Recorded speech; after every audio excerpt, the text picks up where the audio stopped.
y les voy a contar un poquito por qué razón para nosotros es tan importante hacer un homenaje a Emilia Ferreira. Para nosotros es tan importante recordarla y recordar lo que ella hizo, porque compartimos con ella una manera de ver a las infancias, a las personas, y en estos tiempos es todavía muy difícil encontrar personas que trabajen con personas más pequeñas o para personas más pequeñas y las respeten y las entiendan como interlocutoras importantes, valiosas, válidas. Y bueno, específicamente en cuestión de la lectura, de la escritura, de la lengua en general, ¿no? Entonces, para nosotros es pues muy importante, aunque haya también algunos homenajes por otros lugares, en este país centralista, muy cerquita, nos tuvimos que traer a Arely, bueno, no nos la tuvimos que traer, nos la quisimos traer de visita a compartir hoy aquí con nosotros, y porque Emilia, mucho más allá de métodos y mucho más allá de doctorados, ¿no? Era una persona generosa, era una persona con esa sensibilidad que he visto en las exiliadas y los exiliados, ¿no? Con un humor brillante y con una lucidez y una claridad para compartir una serie de cosas muy complejas a cualquier persona que es para recordar. Entonces, bueno, hoy tenemos aquí compañeras y un compañero de diferentes niveles, de diferentes estilos, y vamos a hacer una conversación, pero luego algunas chillan cuando empiezan a hablar de Emilia, entonces las dejamos escribir, y sobre todo las que trabajaron con ella, que chillan, están aquí a mi izquierda, ya quería que se conocieran. Y después podemos hacer una conversación. Por ahí los compañeros del CUPS tienen papelitos, pues si ustedes quieren hacer alguna pregunta, para que me las pasen y después vemos cómo lo podemos organizar, ¿no? Bueno, pues vamos a empezar con Mariana. Mariana es egresada de esta universidad, Mariana Dávila García, perdonen la informalidad. Ella estudió psicología y después estudió la maestría en educación superior. Mariana ha hecho el aflaxo, ¿cómo se llama? La especialidad en cultura escrita y educación. Y bueno, creo que sobre todo en este contexto, Mariana es inmensamente privilegiada por acompañar a las criaturas de 4 y 5 años todos los días, casi, porque a veces descansa sábados y domingos de eso, a iniciarse en la cultura escrita y en muchas otras cosas, ¿no? Entonces, tiene mucho sabe de ese asunto y la vamos a escuchar.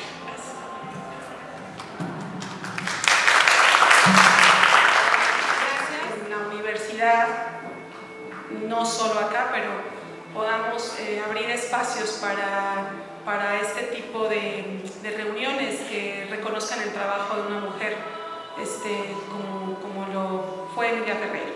Bien, hace más de 20 años, en las aulas de aquí junto de la Facultad de Psicología, tomé con el maestro Ramón Gutiérrez la materia de adquisición de la lectoescritura. Y escuché en cada clase que el maestro hablaba apasionadamente de las investigaciones de una mujer, de una investigadora argentina, y en todo su discurso destacaba una palabra: hipótesis. Las hipótesis de las niñas y los niños. La palabra me parecía muy grande, hipótesis.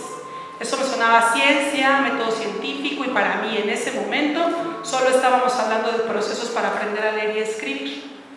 ¿Pero acaso era que de verdad los niños y niñas podían hacer semejante formulación? pues de qué escuela eran, cómo les enseñaban, eran hijos e hijas de algunos eruditos o eruditas y por eso podían elaborar hipótesis. Qué reducida era mi visión y qué grande fue mi asombro. Porque el maestro era claro, la investigadora decía que no nos meteríamos con el asunto de los métodos. Trabajaríamos con niños y niñas de cualquier escuela, de cualquier estado del país y lo más importante es que íbamos a indagar esas hipótesis. Y sucedió así. Las niñas con las que yo trabajé y con quienes seguí la propuesta del libro de sistemas de escritura en el desarrollo del niño, tenían un montón de hipótesis. Poco tiempo después comenzó mi trabajo en el Prometeo y ahí en mi primera semana de trabajo, Hortensia, me habló sobre las hipótesis que los niños y niñas hacen durante su recorrido para alfabetizarse, desde una perspectiva piagetana y psicogenética por obviedad. Y luego vino el método natural para el aprendizaje de la lectura y la escritura de Freinet, completamente compatible con poder apreciar y contemplar el despliegue de esas hipótesis.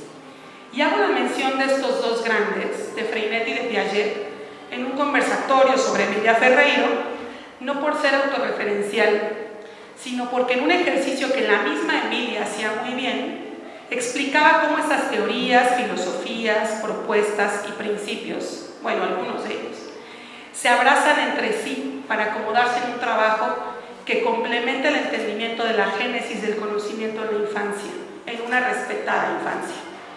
Y es Emilia precisamente quien en ese libro es clara al comenzar su texto exponiendo la pertinencia de la teoría de Piaget para comprender los procesos de adquisición de la lectura y la escritura.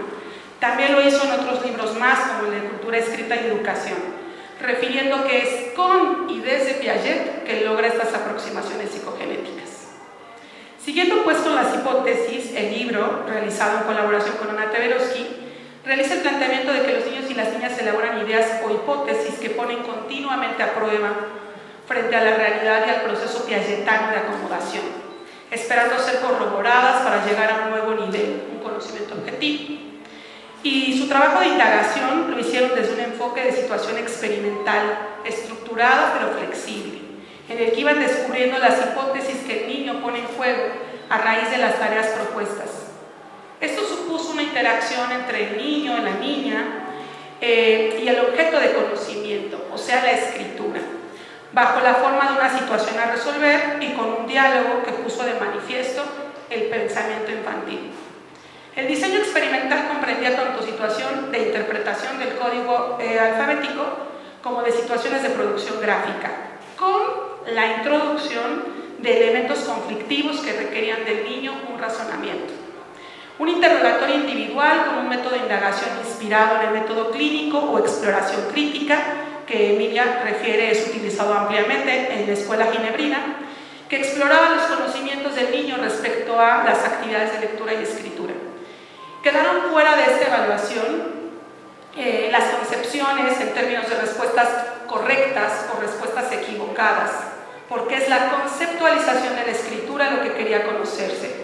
Y queda claro también que es desde la génesis, o sea, desde el origen y a la vez en un proceso que sigue, que evoluciona y continúa y pasa de una etapa a otra, y en el que el sujeto cognoscente que busca adquirir un conocimiento, el sujeto de la teoría de Piaget, el niño y la niña piagetano, nos ha enseñado a descubrir las personas a las que yo me refiero, son niños y niñas, que tratan activamente de comprender el mundo que les rodea y de resolver interrogantes que el mundo les plantea. No es un asunto pasivo que espera que alguien, o sea, un docente que posee un conocimiento, se lo transmita, sino que aprende a través de sus propias acciones sobre los objetos del mundo y que construye sus propias categorías de pensamiento al mismo tiempo que lo organiza. Pregunta Emilia: ¿podemos suponer que el sujeto cognoscente está presente también en el aprendizaje de la lengua escrita? Explica que resulta muy difícil imaginar que un niño de 4 o 5 años que crece en un ambiente urbano, en el cual va a reencontrar necesariamente textos escritos por todos lados, no se hace ninguna idea acerca de la naturaleza de su objeto cultural hasta tener 6 años y una maestra delante. Los niños y niñas se interrogan acerca de los fenómenos que observan, plantean preguntas difíciles de responder, se construyen teorías acerca del origen del hombre y del universo, o sea, con un pensamiento que tiene interés, coherencia y un extraordinario potencial. Pero decía Emilia, hay que escucharlos. Hay que ser capaces de escucharlos desde lo que ella llamaba sus primeros balbuceos escritos, para conocer esas hipótesis y las nociones que van elaborando. La escritura entonces es un objeto de conocimiento y el sujeto de aprendizaje es el sujeto cognoscente que piensa y trata de incorporar a sus propios saberes este maravilloso medio de representar la lengua que es la escritura. En sus palabras, no solo son ojos que ven, oídos que escuchan, aparato fonatorio que emite sonidos y una mano que aprieta con torpeza un lápiz sobre una hoja de papel. Eso es una domesticación de la escritura. Es decir, concluye que la mayoría de los problemas que se encontraron en su trabajo de campo no son considerados por la enseñanza tradicional, porque ésta tiene otras exigencias y preocupaciones. El control motriz, que reemplaza la necesidad de comprender, y una danza de letras que se combinan entre sí de una manera incomprensible y que ignoran la progresión natural. La enseñanza tradicional no indaga hipótesis. Si bien Emilia se dirigió a los maestros y maestras de México, Latinoamérica y otras latitudes con las numerosas investigaciones sobre la psicogénesis de la lengua escrita, y así contribuyó a la formación de decenas de investigadores especializados en el área de la educación, reconocía la desigualdad de condiciones en las que sucede la enseñanza. Y aunque durante mucho tiempo hizo una guerra fuerte a los métodos, al inicio de su investigación planteó poner entre paréntesis a estos métodos para dar paso a la distinción necesaria entre método de enseñanza y proceso de aprendizaje. Convencida del proceso de asimilación como un mecanismo fundamental para la adquisición del conocimiento y entendiendo que toda propuesta y discurso adulto tiene que ser asimilado por el niño, sabía y explicaba que una propuesta metodológica que no considera los procesos de asimilación no sirve. A Emilia le preguntaron qué le gustaba hacer. Ella respondió investigar y describió eso como el placer que encuentra cuando después de estar peleando largo tiempo con cierto tipo de problemas, con cierto tipo de datos, de pronto se da cuenta que aprendió, que entendió. El maestro Ramón Gutiérrez no lo sabe, pero ahora sí seré autorreferencial. Lo que más me gusta hacer a mí es apreciar y ser testigo cada día de esto mismo que dice Emilia, pero con los niños y las niñas con los que trabajo. Verles comprobar o rechazar sus hipótesis y la sonrisa que viene después de haber logrado el equilibrio en un sentido completamente piagetano, o sea, su saber. Gracias.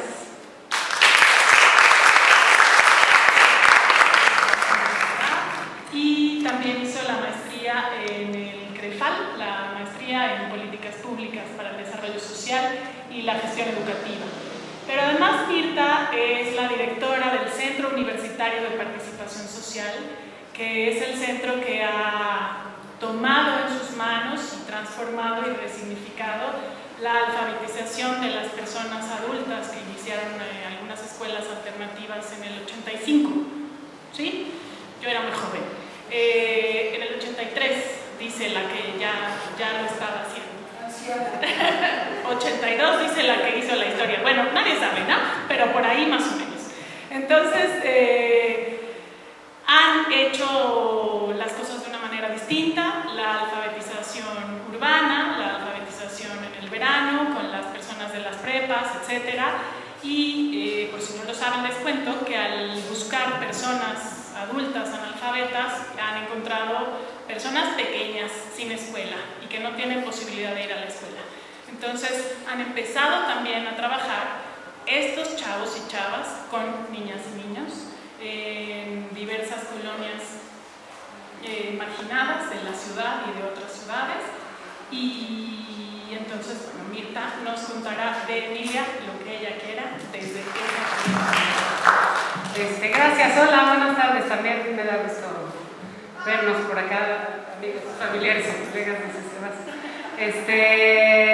Bueno, lo que yo voy a decir, mi participación, parte justamente de la experiencia que hemos tenido en el Centro Universitario de Participación Social, particularmente en el trabajo de alfabetización con personas jóvenes y adultas, desde donde lo que conocemos, lo que sabemos y lo que hacemos el trabajo de Emilia Ferreira pues ha sido, me parece que muy importante y de algún modo es un punto central en por qué nuestra práctica es distinta a la de otras experiencias, sobre todo las experiencias oficiales, ¿no?, de alfabetización. Para contextualizar, porque sí hay algunas personas por acá que aún no tengo el gusto de conocer, les cuento que el CUPS, este centro, en el CUPS realizamos campañas de alfabetización y de trabajo comunitario que van dirigidas a personas jóvenes y adultas de comunidades rurales, en el estado de Puebla principalmente, además de los programas con niños que recientemente iniciamos, como decía Ireri. Pero en las campañas de alfabetización participan estudiantes de las preparatorias de la universidad, que son voluntarios y voluntarias durante sus vacaciones de verano. Para poder participar, todos los alfabetizadores y alfabetizadoras asisten a un proceso, a una serie de capacitaciones, en donde se trabajan diferentes aspectos técnicos y políticos de cómo entendemos la alfabetización, de cómo entendemos los procesos de aprendizaje y de enseñanza con las personas adultas. En ese proceso, una de las cosas que nos deja Emilia Ferreiro pues es la necesidad del respeto a las personas adultas analfabetas. El respeto en el sentido de reconocer que las personas adultas saben las muchas cosas que han aprendido a lo largo de su vida, que les ha permitido resolver los asuntos cotidianos, familiares, laborales, y han desarrollado sus propios conceptos e hipótesis también del sistema de escritura. Esta idea del respeto intelectual a las personas adultas es muy importante en nuestra experiencia y viene pues justamente de los planteamientos de Emilia Ferreiro, y recupero aquí una pregunta que ella expresó en el primer, y no sé la verdad si es el único después de ese trabajo de investigación sistematizado que se ha realizado con respecto al proceso de adquisición de la lectura y la escritura en personas adultas, y pregunta: ¿no será acaso nuestra propia ignorancia acerca de los sistemas de conceptos de estos adultos lo que nos lleva a tratarlos como si fueran ignorantes? Desde esa pregunta, Emilia Ferreiro desarrolló todo un análisis de cómo los adultos conceptualizan el sistema de escritura y en qué se parece al proceso de los niños y las niñas.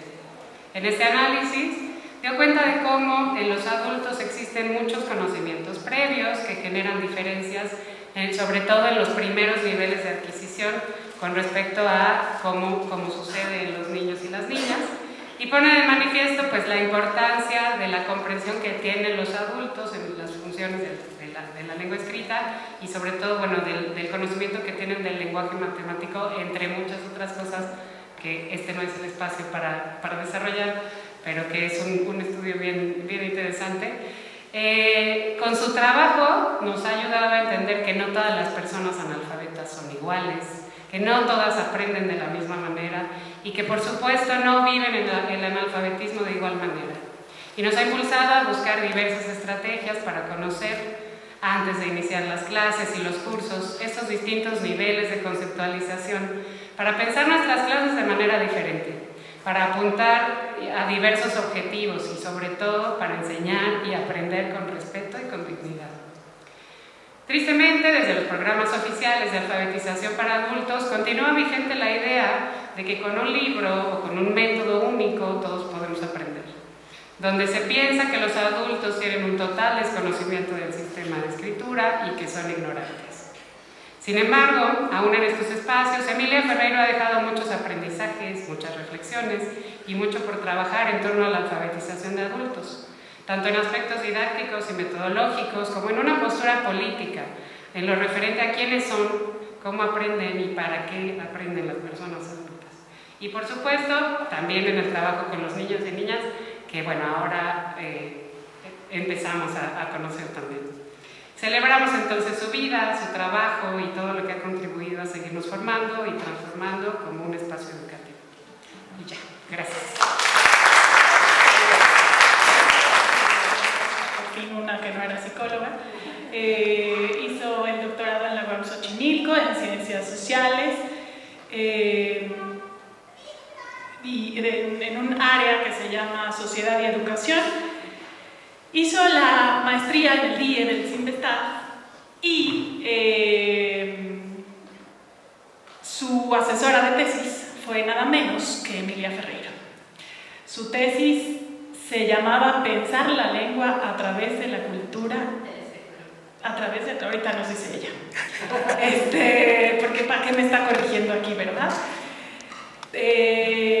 Entonces, pues eso, tuvo el privilegio de trabajar con Emilia, así en la investigación y en que ella la acompañara en su proceso con las niñas y los niños. Y vamos a escucharla. Gracias, Arely. Porque creo que escribí mucho, porque tenía mucho que decir.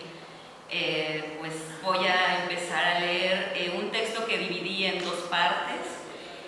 La primera se llama Psicogénesis en Tzotzil.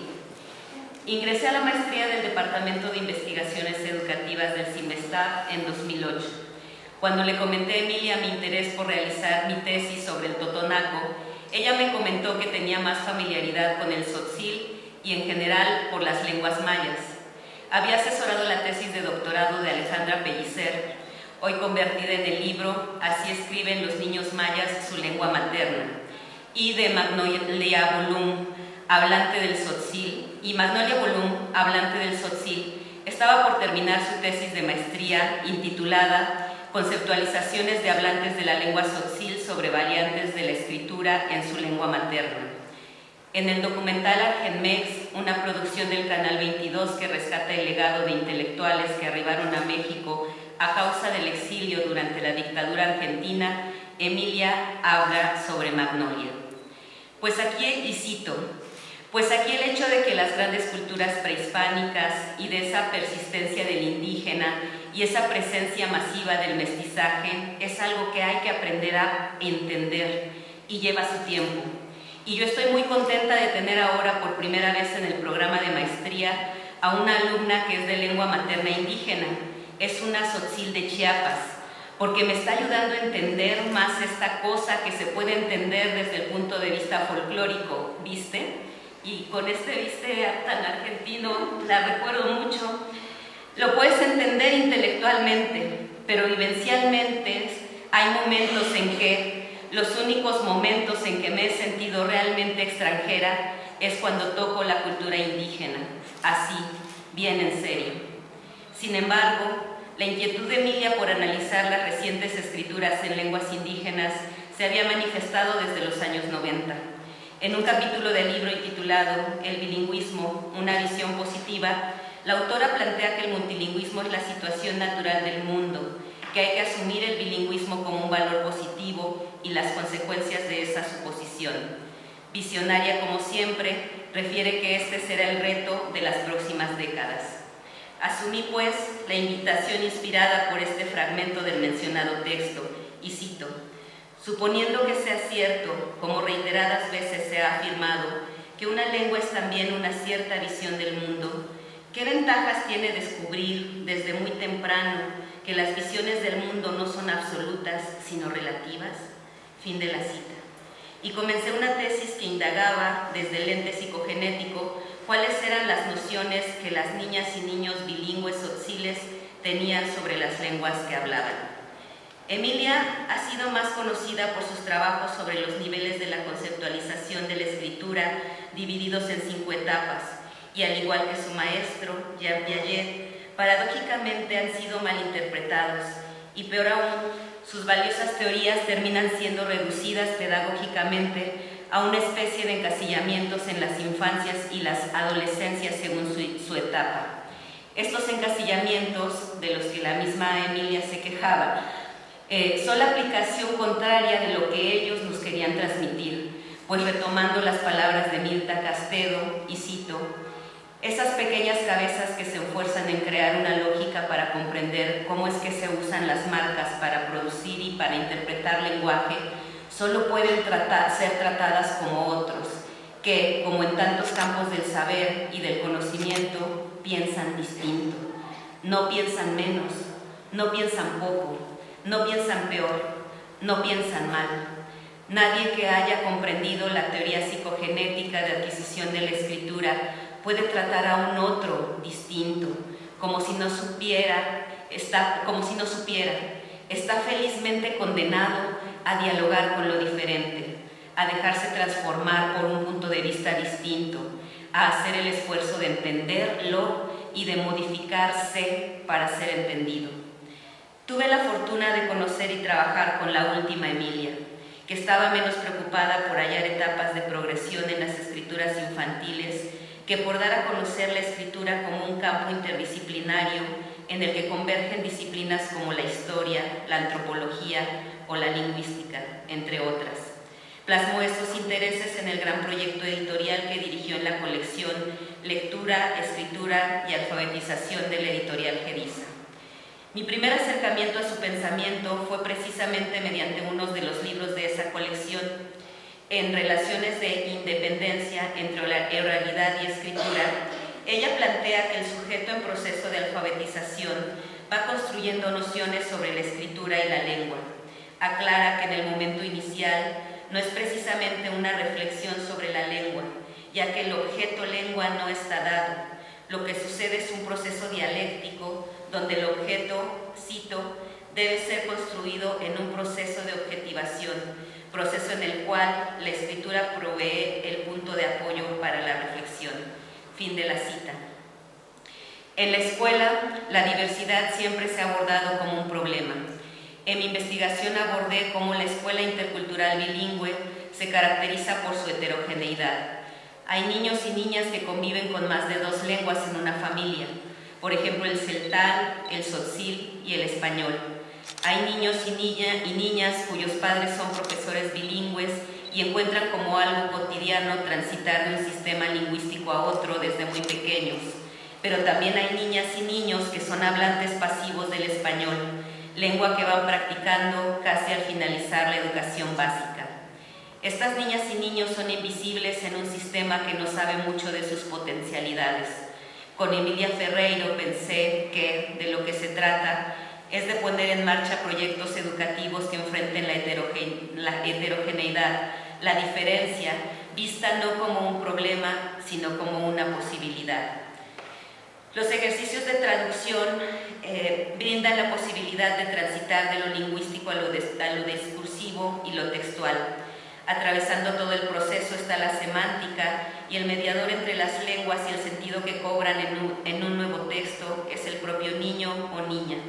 Ellos y ellas fueron capaces de crear textos nuevos a partir de otros, e independientemente de los resultados, el simple hecho de escribir en un contexto de traducción les dio una posibilidad que la escuela apenas empieza a brindarles, la de pensar su propia lengua como un objeto de conocimiento, el cual fueron reconstruyendo en el proceso de la escritura.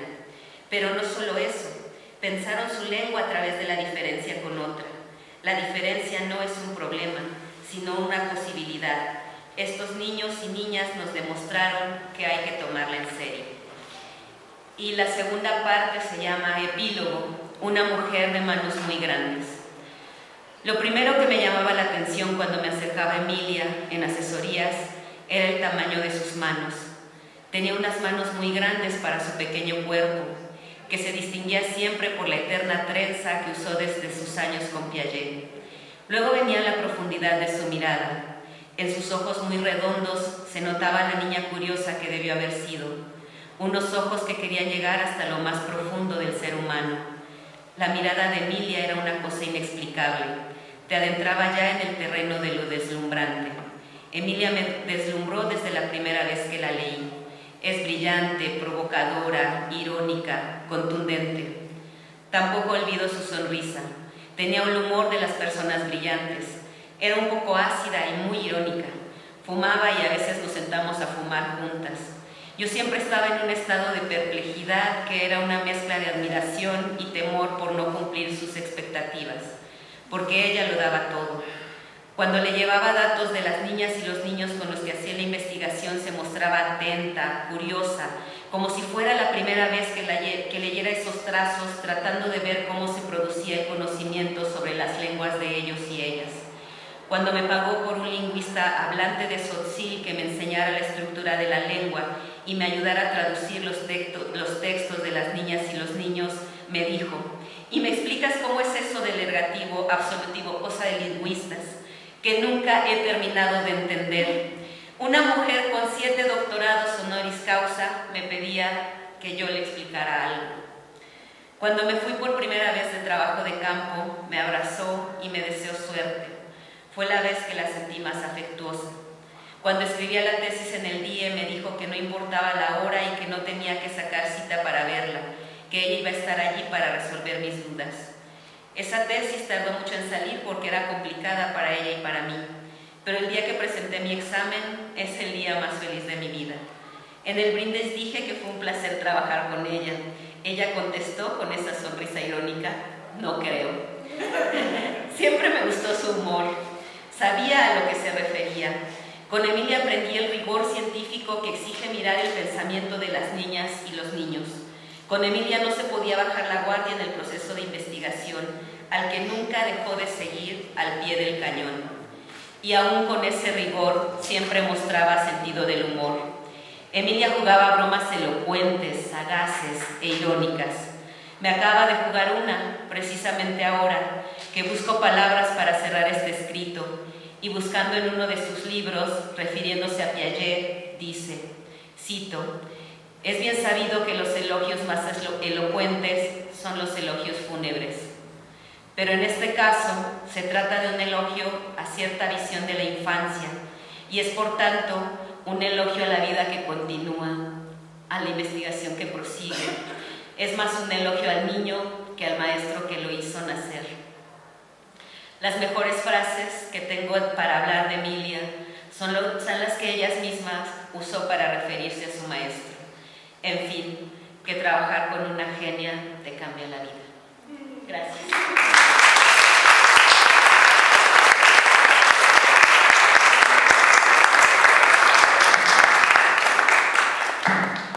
Bueno, espero que vengas preparada para explicarnos lo del ergativo absolutivo. Ustedes con tiempo suficiente. Vamos a ver si nosotros lo entendimos. Bueno, vamos entonces con Sebastián Gatti, que estudió, cuando nosotros estudiamos era lingüística y cuando él estudió era letras. Letras. ¿Ya? Entonces, ¿por qué yo me acuerdo que un niño en el profe te preguntó en cuál de las letras te quedaste? ¿Te acuerdas?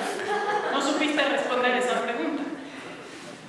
Sebastián es maestro de español, es maestro tallerista con escritores, es escritor, especialmente de ensayo y de cuento, y bueno, es abuelo y lector cuentero de peques de preescolar. Le escuchamos.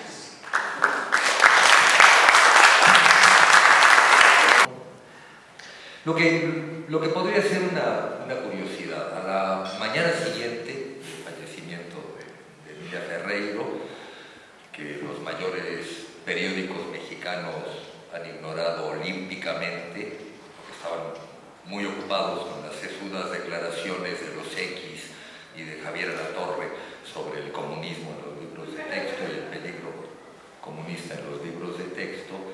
En los diarios brasileños, en cambio, se lamentaban por la pérdida de la que llamaron una de las principales figuras de la psicología y la pedagogía en el mundo. Punto. Así, sin más discusiones, ¿no? Lo cual sin duda era, pero digo que es una curiosidad porque Emilia no solo no era pedagoga, sino que además tuvo que decir explícitamente varias veces que lo que ella hacía no era pedagogía, ¿no? Y sin embargo, ahí está la palabra, a lo largo de toda la historia de los trabajos de Emilia Ferreiro, hoy mismo aquí, la pedagogía sigue apareciendo, y a mí me parece que no es una cosa menor tratar de explicarnos ese hecho, de reflexionar sobre eso. No pienso explicarlo tampoco, ¿no? Simplemente me parece que es algo que está en el aire, que es importante, ¿no? Y que tiene muchas razones de ser. En la escuela tradicional hay una disposición muy clara de los elementos y los espacios, ¿no? Hay un maestro, una maestra que se para frente al grupo y enseña. Y hay un grupo de niños y niñas, un grupo de estudiantes que se sientan enfrente y aprenden. Todo todo está muy bien dispuesto, ¿no?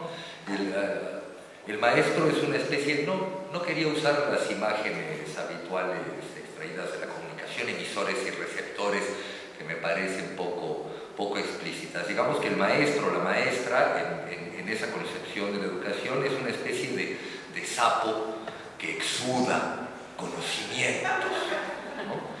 Y los niños son como esponjitas que desde sus sillas absorben esa especie de lixiviados del docente, ¿no? Y si las cosas son así, en la escuela, son fáciles de entender, ¿no? Los estudiantes aprenden lo que el docente enseña. Y hay una equivalencia aparentemente o teóricamente perfecta. Por aquí se enseñan cosas, por acá se aprenden cosas. Y cualquier posible fracaso escolar o fracaso educativo tiene, pues, causas muy claras, ¿no? O el estudiante es tonto o no le interesa. Una de dos, digamos, en esta equivalencia entre enseñanza y aprendizaje, ¿no? Así como se habla todavía de lectoescritura, es increíble, se sigue hablando de procesos de enseñanza-aprendizaje, como si fuera todo un mismo proceso o un mismo conjunto de procesos, ¿no? Digamos, prescindiendo del vocabulario técnico, esto suena muy bien, lo que pasa es que no me animo a usar el vocabulario técnico, menos en frente de gente que sí lo sabe.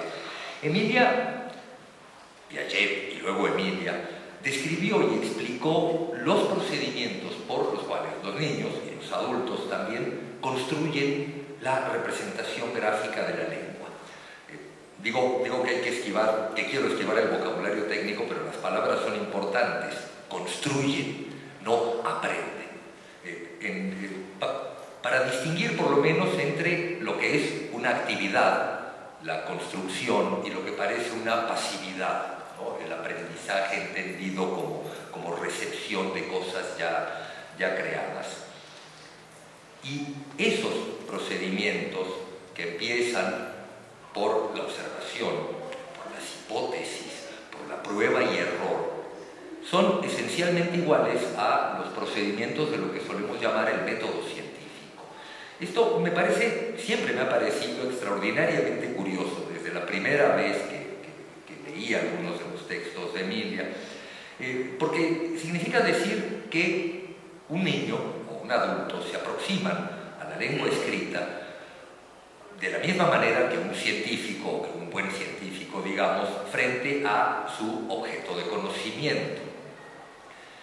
Un objeto que es una cosa extraña, ¿no? Es un objeto que al mismo tiempo está allí, es previo a nosotros, está fuera de nosotros, pero que a la vez tiene que ser definido, delimitado, construido para resultar en una entidad que tenga sentido, en una entidad con sentido. Cuando las cosas se entienden de este modo, cuando las cosas empiezan a entenderse de este modo, entonces el fracaso educativo o el fracaso escolar ya no está en el niño. Y las causas del fracaso educativo o escolar quedan en lugares francamente incómodos para la escuela, para el sistema educativo y para toda la sociedad. Si el problema no está en los niños, ¿dónde está? Me parece que esto es un asunto fundamental. Digamos, asumiendo como docente esa incomodidad, yo pienso gracias a Emilio, no sé si gracias a Emilio o por culpa de Emilio y de Piaget y compañía, que mi trabajo debería empezar por desocupar ese lugar y construirme otro. Y ese otro lugar que tiene que construirse un docente, un maestro en los procesos escolares, en los procedimientos escolares, es algo que nadie nos ha enseñado, aunque Emilia y compañía lo hayan sugerido. Hoy charlaba con Irene y le decía que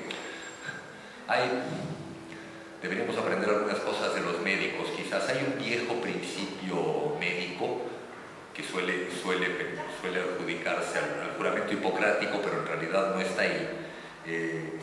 Reza en latín, es una máxima que dice primum non nocere, es decir, ante todo, no causar daño. Digamos, el principio de la práctica médica debería ser no causar daño. Cuando yo pienso en el fracaso educativo y pienso que todo lo que nos han enseñado Piaget, Emilia y compañía, significa que las causas de ese fracaso no están en los niños, digo, claro, en parte están en los docentes, en parte están en nosotros, y es decir, significa que a menudo somos un estorbo para el aprendizaje de los niños. Y le comentaba a Irene que creo que deberíamos instaurar una especie de juramento hipocrático para maestros, y creo que la primera máxima tendría que ser redactada más o menos de esta manera: ante todo, no estorbes. Creo que si los maestros pudiéramos plantearnos la posibilidad de no estorbar el aprendizaje, esto ya sería una enorme ganancia. Significa que cualquier cosa que hagamos después, por pequeña que resulte, es una ayuda. Si ya no estorbar viene bien, hombre, cualquier pequeña ayuda que podamos dar después sería extraordinaria. Y hay otro principio importante, este sí está en el juramento hipocrático, este ha estado siempre, desde la versión de Hipócrates hasta hoy en día. Tiene que ver con el compromiso de conocer, entender y respetar y aplicar el estado actual de la ciencia.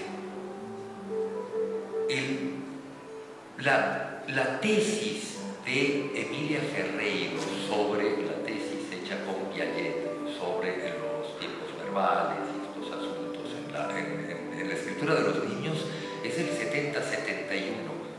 Es decir, han pasado más de 50 años. El gran trabajo que hizo sobre las etapas de adquisición de la lengua escrita con Margarita Gómez Palacio es del 81-82. Tiene más de 40 años. Es decir, el estado actual de la ciencia, digamos, en materia de lectura y escritura, de construcción de la representación gráfica de la lengua, es una cosa que tiene entre 4 y 5 décadas.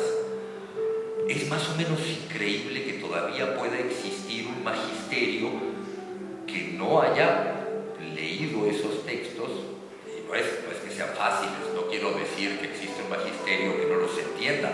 Yo entiendo una mínima parte de las cosas que dice Emilia en esos libros, y eso me vuelvo regularmente a leerlos, pero por lo menos conocer eso me parece fundamental. Cuando uno ve las discusiones educativas que se plantean hoy en día, y de cada 10 palabras pronunciadas hay 9 en las que dices, pero si eso ya se ha resuelto, eso ya se ha explicado, eso ya se ha estudiado, ¿por qué seguimos discutiendo estas tonterías? ¿No? Claro, da una enorme vergüenza, ¿no? Una enorme vergüenza profesional. Y bueno, esas son las cosas que a mí como maestro, simplemente como docente, como maestro de escuela, me vienen haciendo ruido desde hace años, y insisto, no sé si se las debo a Emilia o si le echo la culpa a Emilia o si se las reclamo a Emilia, un poco como le reclamábamos a Hortensia hoy, estar abriendo la boca en este homenaje. Pero bueno, ahora Hortensia seguramente aclarará lo que siga. Gracias. Cofundadora de la red de escuelas alternativas, del MEPA, que es el Movimiento para una Educación Popular Alternativa, y miembro de la FIMEM, que es la Federación Internacional de Movimientos de Escuela Moderna. Pero lo más sustantivo de su quehacer ha sido fundar en 1972 el Centro Freinet Prometeo y coordinarlo todos estos muchos 51 años, formando un sólido equipo de trabajo, que estamos aquí, algunos cuantos, y aprendiendo todos los días con sus pruebas galletianas, con sus juegos, con sus intervenciones y sus evaluaciones de las niñas y los niños.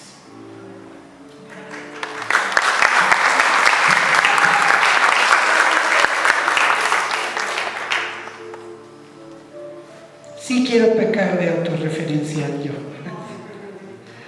Primero porque estoy en este salón y en este mismo patio estudié el primer año de preparatoria cuando era solo la Benito Juárez, diurna y nocturna, y el primer año de prepa en el 64 me tocó aquí. Después me tocó inaugurar la de San Manuel en el segundo año, en el 65. O sea, para que vean ustedes la ancianidad que me cargo. Después en el 66 regresé a este primer patio del edificio Carolino, donde estábamos la friolera de la Escuela de Filosofía y Letras, que entonces no era facultad, sino escuela, que tenía 4 colegios: Historia, Psicología, Letras y Antropología todavía no estaba, y Filosofía. Esas 4 eran entonces. Pero aparte estaba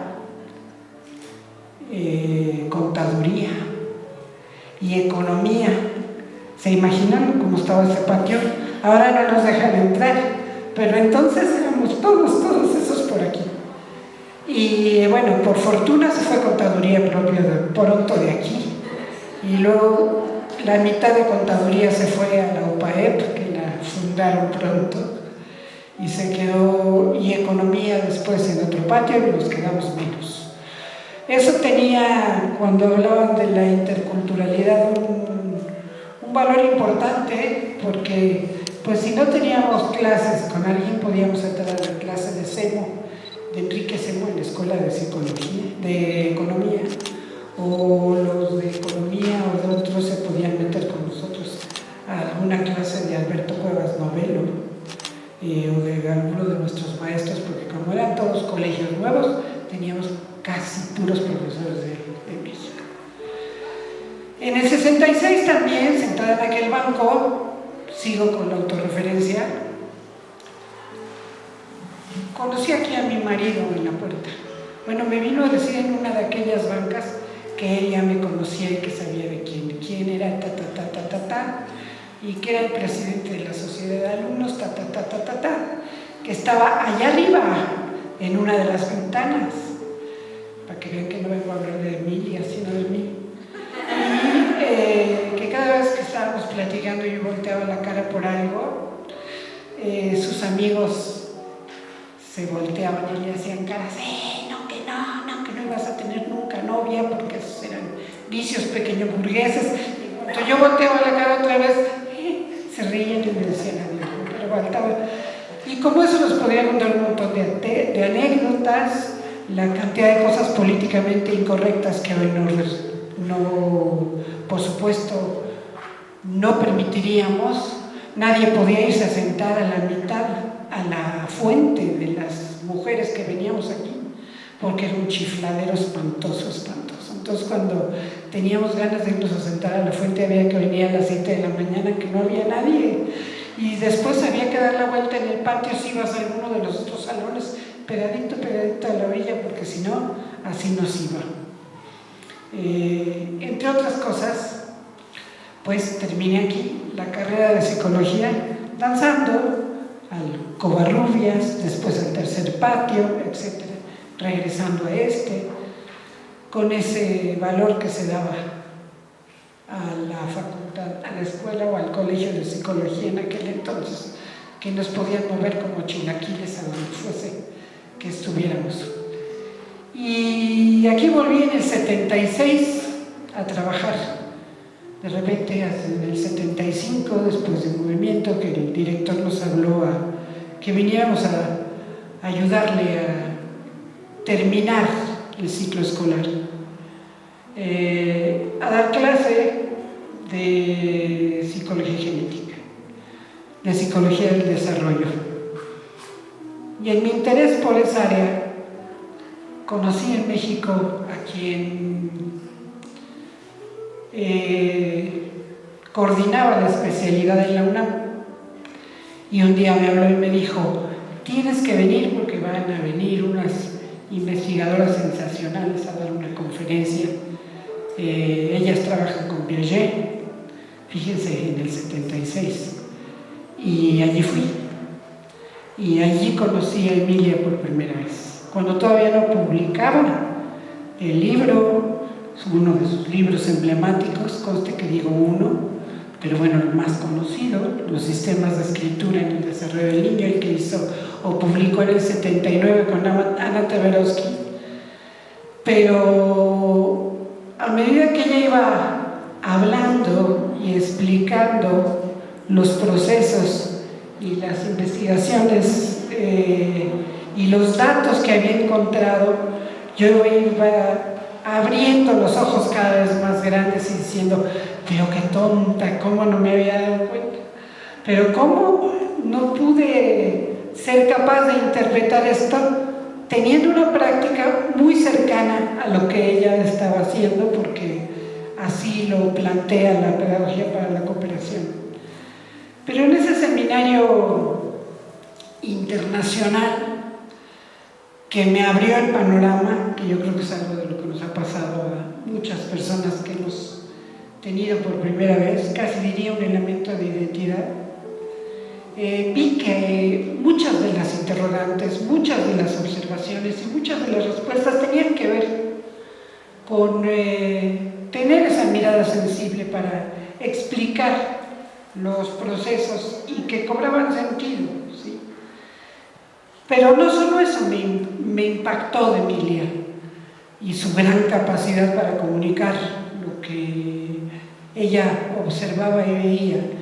Me impactó de manera muy importante que Emilia pensara y hablara desde el nosotros, ¿sí? Que hablara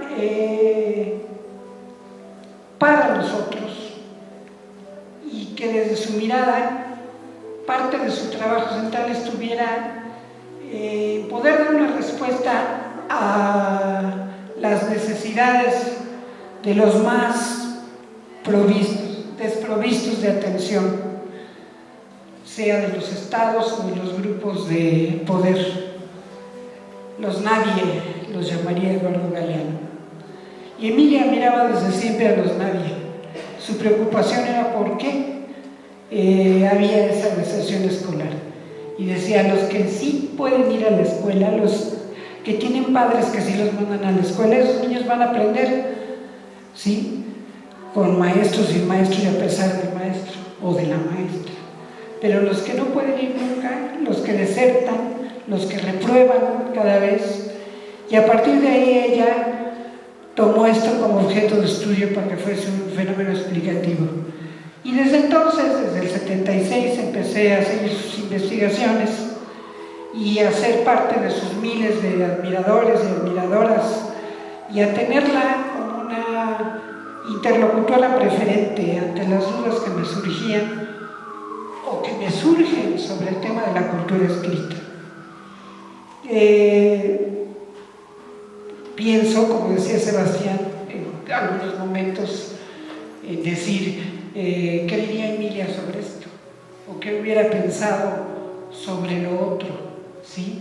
Y acudo a sus libros, por supuesto, porque no podía preguntarle siempre, y eso en los procesos de adquisición con los niños o con los adultos analfabetos, cuando he tenido oportunidad de acompañar alguna vez a las prácticas de alfabetización. Por ejemplo, con los purépechas, ¿sí? No, tú con sus siles. Pero cuando tú miras con los ojos de Emilia y llegas a Michoacán y de repente ves que tienes una serie de problemas o de hipótesis, algunas cosas que se saltan o que no están dentro de las explicaciones que te dan o cómo llegan a esas adquisiciones, y dices, caramba, bueno, pues claro, como es un conocimiento cultural y este es un montón de diptongos en el purépecha, entonces resulta que tú no tenías una de esas frases Y llegaban los chavos que estaban alfabetizando y preguntaban, oye, pero fíjate que aquí y con este no puedo, y con esta otra letra tampoco, y no puedo con estas trabadas, pero mira cómo me escribe todo esto, y mira qué bonita letra. Entonces, al mirarlo con esos ojos, aunque ella no haya desarrollado como hubiera podido, o hubiera tenido tiempo, la cuestión sobre los adultos analfabetos, evidentemente esos ojos están ahí para mirar la comunidad en la que estás, que tiene su condición, su particularidad, y que ahí te explicaba por qué la bonita letra era porque, claro que tejen el popotillo de esas cosas que colgamos, y cualquier niño desde chiquitito, y tú decías, hombre, ¿cómo no van a tener bonita letra, verdad? Vamos a poner un taller de popotillo, yo creo que en nuestras casas, para empezar a ver si acaso tenemos mejor luz. Entonces, pienso que las cosas que cuando tú aprendes a mirar esas cosas, como ella dice, como un aprendizaje para toda la vida, no a lo largo de la vida, que es algo de lo que comenta. Dice, no es lo mismo, se usa mucho decir hoy que hay un aprendizaje a lo largo de la vida, pero no es lo mismo que el aprendizaje para toda la vida. Toda la vida tú, o sea, las estructuras lógicas, elementales, lo que tú aprendes cuando eres pequeño, que te ayuda después a ir adquiriendo esos aprendizajes a lo largo de la vida, se construyen de otra manera. Así que imagínense si no me voy a convertir admiradora y a seguir con cuidado, como pude, todos sus trabajos, siempre con la ilusión que desde esta universidad se pudiera hacer una investigación conjunta y incluso haciendo un proyecto para eso. Entonces no había internet, había que escribir a Ginebra, contestaba ella desde Ginebra, volvíamos a pedir autorización, así estuvimos 3 años en esta danza.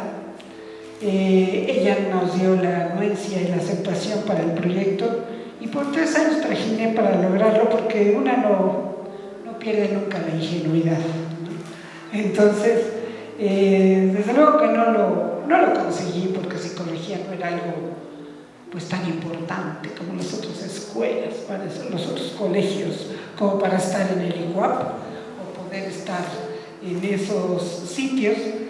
Y perdimos entonces en aquel momento la oportunidad de haber hecho una investigación con el Centro Internacional de Epistemología Genética, cosa que lamento, por supuesto, pero que bueno, tampoco detuvo nuestro trabajo. Sin embargo, y a pesar de eso, Emilia siempre fue solidaria con esta universidad, y lo quiero decir hoy, como con tantas otras. Siempre vino gratuitamente, vino más de una vez a Puebla a charlar en auditorios llenos de profesionales que asistían con avidez a escucharla, ya fueran de educación especial o de otras dependencias de la SEP o de la UAP, o personas interesadas en la psicolingüística o en la investigación educativa. Tuve la suerte de escucharla muchas veces, de asistir a coloquios, a congresos, a conversatorios, a charlar con ella algunas veces, no tantas, pero siempre que podía, así como Areli lo plantea, era afectuosamente recibida y podíamos empáticamente platicar. Incluso asistí a la convocatoria que nos hizo para fundar la Red Latinoamericana de Alfabetización, y nunca terminaré de agradecerle esas oportunidades que me permitieron aprender tanto y disfrutar de su palabra. Hoy me pregunto, más allá de su muerte, que es la causa aparente, ¿qué nos lleva a reunirnos para recordarla hoy? Si hay algún elemento de identidad entre quienes la admiramos.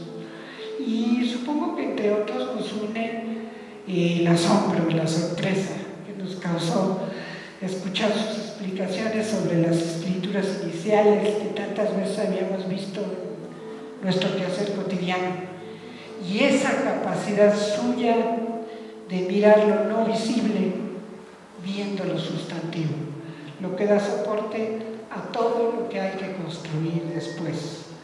esos ojos efectivamente brillantes y desde luego su concepto, su concepción de la alfabetización, o sea, de la alfabetización inicial y de la alfabetización en los distintos momentos en que se presenta. Porque Emilia vivió y murió haciéndose preguntas, encontrando respuestas que le generaban nuevas preguntas.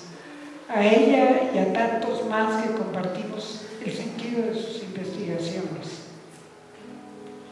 Esas que, como ya lo explicaron, y como decía Sebastián, habiendo tenido como origen la psicolingüística, llegaron a miles, o sea, llegaron como propuestas didácticas que han contribuido a transformar la enseñanza en muchos lugares del mundo, sobre todo en América Latina, a pesar de que no era pedagoga, de que cada vez decía que no era su función, de que se ponía podrida, como decía yo, estoy podrida de dar conferencias y harta y que me pregunten otra vez sobre las etapas o sobre los niveles, pero más allá de sí misma eso llegó. Y llegó porque daba respuesta, ¿sí? Desde luego, respuesta en el mundo, en su mundo básico latinoamericano. Ustedes a lo mejor no lo saben, pero ella pudo quedarse, ella y Rolando García, el extraordinario epistemólogo que ojalá ya que era su compañero, su marido, y que verdaderamente tiene trabajos de excepción, y que también era un agasajo escucharlo realmente, se pudieron haber quedado a cargo del Centro Internacional de Epistemología Genética en lugar de Piaget. Piaget eso quería. Y ellos decidieron, entre los vaivenes, las dictaduras en Argentina, la ida y la vuelta, tuvieron que decidir qué hacer y dijeron, entre decidir que nuestros hijos crezcan como suizos o como latinoamericanos, vamos a decidimos que nuestros hijos crezcan como latinoamericanos y nos vamos a México. Y fue así como, afortunadamente para nosotros, llegaron a nuestra tierra y se instalaron aquí. Evidentemente, la suya ha sido una construcción conceptual, teórica, rigurosa, que constituye un mecanismo explicativo fundamental para, quiero insistir, entender los procesos de adquisición de la cultura escrita, tanto en la infancia como en la vida adulta, y tanto en el soporte de papel como en otra serie de soportes de los que ella también se ocupó. Muy tempranamente se ocupó, era de las poquitas que tenía, creo que en el IE 2 tenían computadora y una era ella, y la veías desde el principio trabajar, indagar, investigar, y bueno, después cuando hizo el libro de Caperucita con Clotilde Pontecorvo y lo demás, y el disco, el CD y las indagaciones sobre las adquisiciones, o sea, no se sentaba la dama para nada, a dejar de acercarse a qué pasaba con esos procesos de adquisición en los distintos soportes y en estas realidades, y exigente, pero a la vez era cálida y afectuosa según fuera el caso. No le andaba dando frías a nadie tampoco, ni les hacía cariñitos en algunos casos, ¿no? Nunca se dejó intimidar por las demandas de la academia convencional. Esa que es incapaz de salirse de las normas para que no se pongan en riesgo sus privilegios, para no tener que enfrentar el reto de pensar y de tener que sostener en el terreno de los hechos, más allá del escritorio, sus planteamientos. ¿No hemos oído eso? ¿De dónde? Por aquí tan frecuente las quejas ahora de que han perdido no derechos sino privilegios los grandes investigadores, cuya aplicación a lo mejor no vemos nunca en la práctica. Entonces ella, pues por eso tampoco era perita en dulce para algunas personas, ¿sí? que todas le tenían un respeto enorme, pero una cosa es tenerle el respeto y otra, digamos, compartir algunas posiciones. Para Emilia, cualquier afirmación teórica era factible de ser cuestionada y tuvo la gran capacidad de poder observar los detalles que después desmenuzaba dándoles explicaciones sustantivas que le generaban nuevas hipótesis. El otro día con mis compañeras de preescolar veíamos un video y veíamos cómo era capaz de saltar de la explicación una analizando las libretas de aula, y si faltaba una letra, pues aquí ya lo explicó, pero no era suficiente, decía, entonces, porque así es siempre, ¿verdad? Se pasa de inmediato a explicar el porqué, de por qué le falta esa letra, o por qué tenemos esta bronca de esta trabada, o qué puede significar para la adquisición esa cuestión. Evidentemente, y la cito, para ella estar alfabetizado era estar alfabetizado para las exigencias sociales, y siempre insistía en que teníamos que saber que esas exigencias sociales cambiaban drásticamente y que eran cada vez más exigentes, mucho más exigentes que antes, y que lo que se hacía, como decías, hace 50 años, pues ahorita ha sido radicalmente mucho más complejo y exige mucho más que antes. Y es que era indispensable darse cuenta de la multiplicidad de textos escritos que circulaban socialmente. Textos que representan en esta multiplicidad nuevas interfaces sobre el oral y lo escrito, como lo explicaba también Arely hace un ratito, ¿sí? Y que entonces pues teníamos la bronca de aprender a dar una respuesta rápida y oportuna. Quienes estamos en el aula saben de qué estoy hablando, ¿verdad? O sea, a qué hora y rapidito y en qué momento tenemos que estar contestando. Entonces hay, ¿por qué se pregunta ella, absolutamente central, analizar el proceso de alfabetizar? ¿Por qué, si cambia las tecnologías de la escritura constantemente, bajo qué criterios tenemos que mirar cada una de estas tecnologías de la escritura? ¿Y por qué no la podemos confundir, como ya también se decía, con el deletreo o el saber firmar? Siempre también decía, estoy podrida de que me pregunten ¿por qué es difícil alfabetizar a los niños hoy si antes se les alfabetizaba de manera más fácil?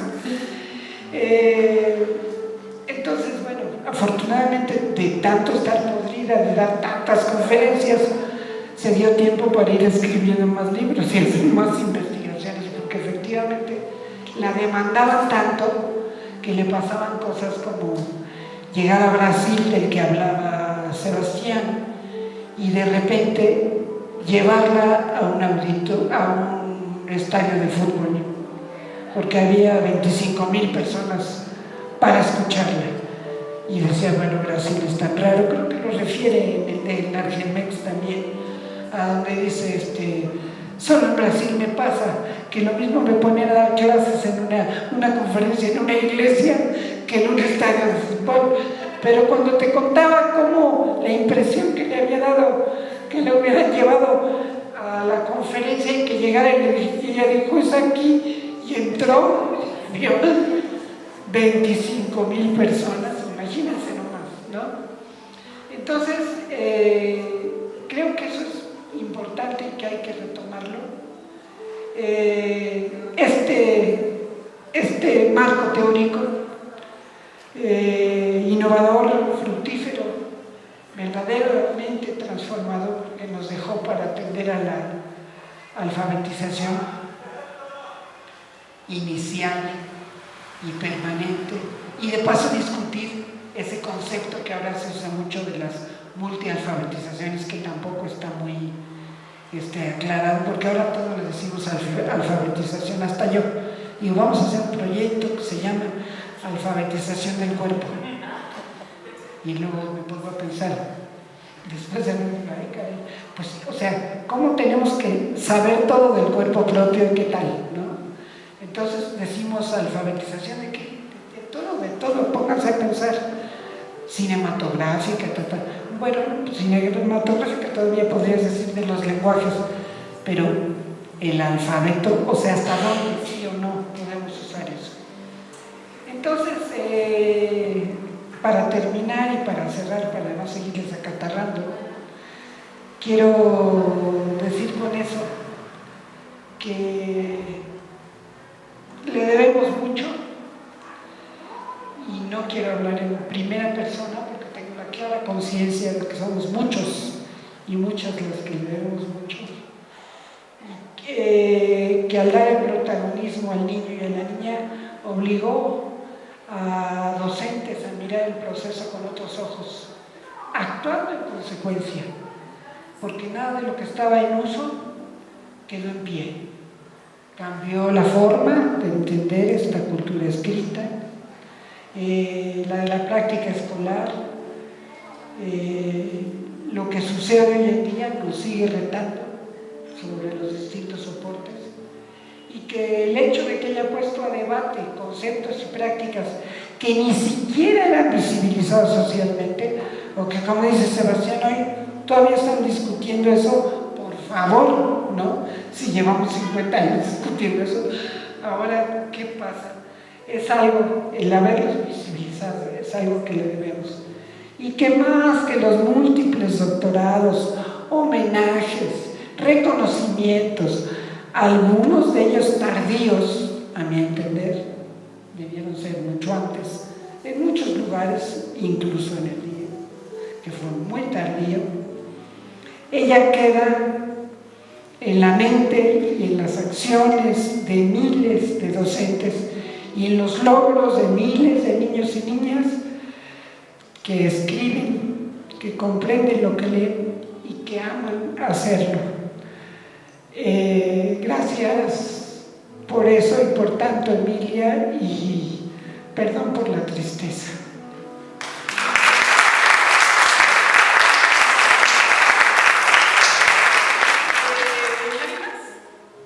¿Quiere decir nada más?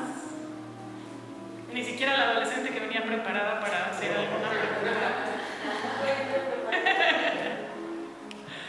Bueno, pues entonces, nada, yo deseo que, como decía Emilia, esos sujetos que tienen la mala costumbre de no pedir permiso para aprender, sigan construyendo su pensamiento y sigan encontrándose con personas adultas que comprenden que hacerse de la lectura, hacerse de la escritura es asirse a la vida, y que, como también decía Emilia, leer no es descifrar y escribir no es copiar. Personas que respeten y acompañen sus procesos desde el cariño. Gracias por venir.